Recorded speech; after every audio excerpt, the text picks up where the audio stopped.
పోలవరంపై AP ప్రభుత్వం ప్రత్యేక focus పెట్టింది. పనుల పురోగతిపై అంతర్జాతీయ నిపుణుల బృందాన్ని రంగంలోకి దించింది. ప్రాజెక్టు ప్రస్తుత పరిస్థితి ఏంటి, ఇప్పటి వరకు జరిగిన పనుల్లో పురోగతి ఎంత, ఇక ముందు చేపట్టాల్సిన పనులేంటి, వాటికి కావాల్సిన ప్రణాళిక ఏంటి అనే అంశాలపై దృష్టి సారించింది. ఇందులో భాగంగా అంతర్జాతీయ నిపుణుల బృందం ప్రాజెక్టు పనులను పరిశీలిస్తోంది. ఇదే అంశంపై పోలవరం నుంచి మా ప్రతినిధి దుర్గా మన్నే మరింత సమాచారం అందిస్తారు. అంతర్జాతీయ నిపుణుల బృందం చేరుకుంది.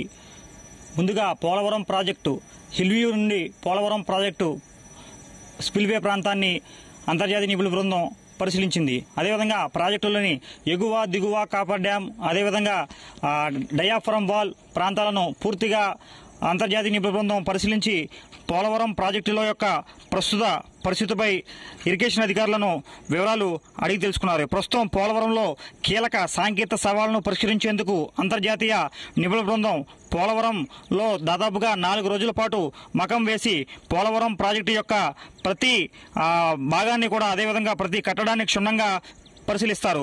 అనంతరం పోలవరం ప్రాజెక్టు అథారిటీకి ఈ నిపుణులు బృందం రిపోర్టు ఇవ్వబోతుంది.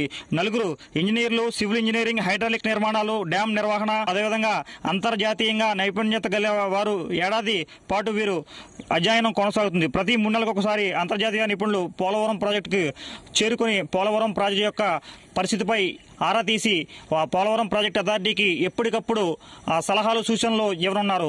అయితే ముఖ్యమంత్రిగా బాధ్యతలు చేపట్టిన చంద్రబాబు వారం రోజుల వ్యవధిలోనే పోలవరానికి చేరుకుని పోలవరం ప్రాజెక్టు పనులను పూర్తిగా పరిశీలించి ఏదైతే పనుల పురోగతిపై ఆయన అధికారులతో సమీక్షా సమావేశం నిర్వహించారు. అయితే 2014-19 సంవత్సరంలో చంద్రబాబు హయాంలో పోలవరం ప్రాజెక్టుని పనులను ఆయన పరుగులు పెట్టించారు. అయితే తర్వాత అధికారం చేపట్టిన వైసీపీ మాత్రం రివర్స్ టెండరింగ్ పేరుతో అప్పట్లో ఉన్న నవయుగ ఇంజనీరింగ్ సంస్థని తప్పించి మెగా ఇంజనీరింగ్ సంస్థకి కట్టబెట్టింది.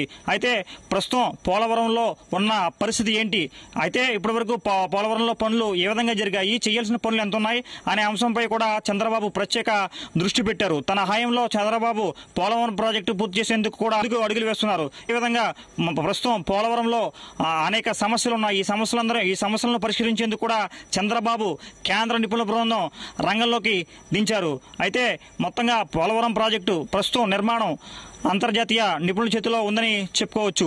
మొత్తంగా పోలవరం ప్రాజెక్టులో ఏదైతే 4 రోజుల పాటు మకాం వేసి అంతర్జాతీయ నిపుణుల బృందం పూర్తిగా పోలవరం ప్రాజెక్టు యొక్క పనులను ప్రతి కట్టడాన్ని కూడా క్షుణ్ణంగా పరిశీలించి ప్రాజెక్టు యొక్క పనుల పురోగతిపై అర్థంగా 2020లో దెబ్బతిన్న డయాఫ్రమ్ వాల్ నిర్మాణం ఏ విధంగా చేపట్టాలి, అది పునర్నిర్మించాలా లేదా దాన్ని మరమ్మతులు చేయాలా అనే అంశంపై ప్రత్యేకంగా క్షుణ్ణంగా పరిశీలించి సిడబ్ల్యూసీ అదేవిధంగా పోలవరం అథారిటీకి కూడా నివేదిక ఇవ్వనున్నారు. మొత్తంగా పోలవరం ప్రాజెక్టు నిర్మాణం అంతర్జాతీయ నిపుణుల చేతిలో ఉందని చెప్పుకోవచ్చు. ఇది పోలవరంలో తాజా పరిస్థితి. Durga, Zee Telugu news, Polavaram.